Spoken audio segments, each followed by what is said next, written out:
எனக்கு யூரின் போகும்போது சொட்டு சொட்டா வருது, எரிச்சலும் வலியும் அதிகமா இருக்கு அப்படின்னு சொல்றீங்களா? அப்பனா இந்த இளநீரை மட்டும் குடிச்சு பாருங்க. அடுத்த 1/2 மணி நேரத்துல நல்ல தீர்வு கிடைக்கும்.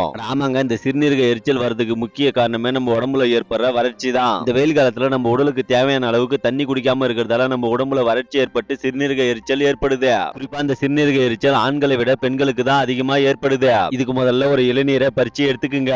ஏன்னா இந்த இளநீர் நமக்கு ஏற்படக்கூடிய உடல் சூட்டை தணிச்சு நம்ம உடலுக்கு தேவையான நீர்ச்சத்தை தரக்கூடியது. இது கூடவே கொஞ்சோண்டு பனங்கற்கண்டையும் எடுத்துக்குங்க. ஏன்னா இதுவும் உடல் சூட்டை தணிக்கக்கூடியது. முதல்ல வச்சிருந்த இளநீயை சீவி அது உள்ள கொஞ்சோண்டு பனங்கற்கண்டை போட்டுடணும். கடைசியா நம்ம போட்ட பனங்கற்கண்டு இளநீர்ல கரைஞ்சதுக்கு அப்புறம் அதை எடுத்து குடிச்சாலே போதும். எப்படிப்பட்ட உடல் சூடா இருந்தாலும் தணிஞ்சு நமக்கு ஏற்படக்கூடிய சிறுநீரக எரிச்சலும் சரியா போயிடும். உங்களுக்கும் இந்த உடல் சூடு பிரச்சனை, சிறுநீர் கைக்கும் போது எரிச்சலும் வலியும் அதிகமா இருந்துச்சுனாக்கா இது மாதிரி ஒரு இளநீரை பறிச்சு எடுத்துக்குங்க.